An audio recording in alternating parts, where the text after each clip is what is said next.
Menyelami karomah kewalian Gusmik murid Nabi Khidir.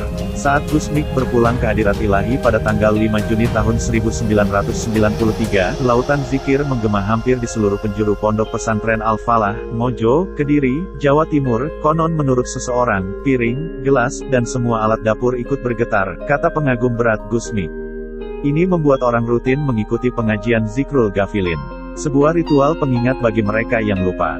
Gerakan spiritual maha dahsyat ini telah diciptakan oleh Kiai Haji Hamim Tohari Jazuli atau akrab disapa Gusmik. Sebelumnya like subscribe channel ini supaya mendapat video kisah inspirasi terbaru dari kami yang kami angkat dari berbagai sumber dan kami sajikan dalam bentuk entertainment dan semoga menjadi ladang pahala bagi kita semua, karena semua kebenaran hanyalah milik Allah Subhanahu wa Ta'ala. Menyelami karomah kewalian Gusmik murid Nabi Khidir. Saat Gusmik berpulang ke hadirat ilahi pada tanggal 5 Juni tahun 1993, lautan zikir menggema hampir di seluruh penjuru pondok pesantren Al-Falah, Mojo, Kediri, Jawa Timur. Konon menurut seseorang, piring, gelas, dan semua alat dapur ikut bergetar, kata pengagum berat Gusmik. Ini membuat orang rutin mengikuti pengajian Zikrul Ghafilin. Sebuah ritual pengingat bagi mereka yang lupa. Gerakan spiritual maha dahsyat ini telah diciptakan oleh Kiai Haji Hamim Tohari Jazuli atau akrab disapa Gusmik. Zikrul Ghafilin selalu banjir jamaah dari Nahdiyin. Ratusan bahkan ribuan, mulai lepas subuh hingga malam. Tak ada yang jeda dari ungkapan puja-pujian kehadirat ilahi. Amin ya Allah, ya Rahman ya Rahim, Antal Jawadul Halim, wa Anta Nimal Muin. Inilah lakon Gusmik, kiai yang mendapat karomah kewalian dari Allah Subhanahu wa Ta'ala. 1.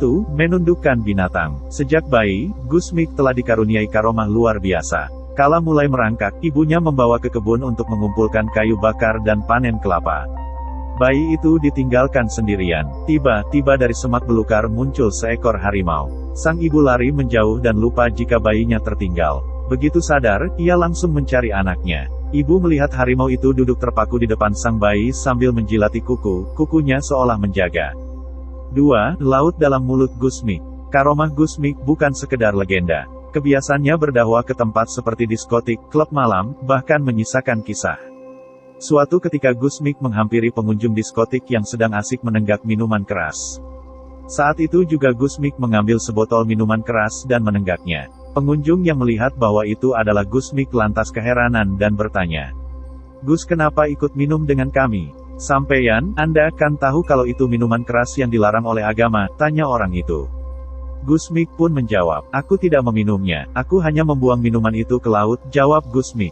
Orang tersebut tidak percaya dan masih bertanya-tanya. Padahal, menurut mereka, sudah jelas Gusmik menenggak minuman keras tersebut. "Sampeyan semua tidak percaya kalau aku tidak meminumnya tapi membuangnya ke laut?"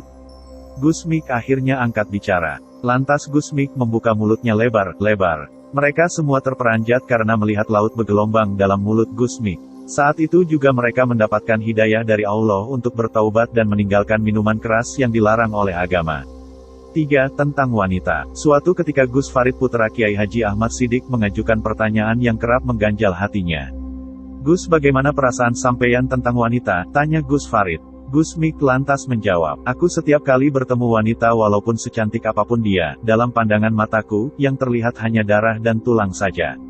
Jadi jalan syahwat tidak ada." Kebiasaan Gusmik memakai kacamata hitam juga menjadi perhatian Gus Farid. Sebab, ternyata Gusmik sering menangis saat melihat nasib buruk seseorang yang ia temui di jalan. 4. Misteri ikan dan burung raksasa. Gusmik mempunyai hobi memancing dan menonton orang memancing di tepi sungai berantas. Pada saat banjir besar, Gusmik tergelincir ke sungai dan tertelan pusaran air.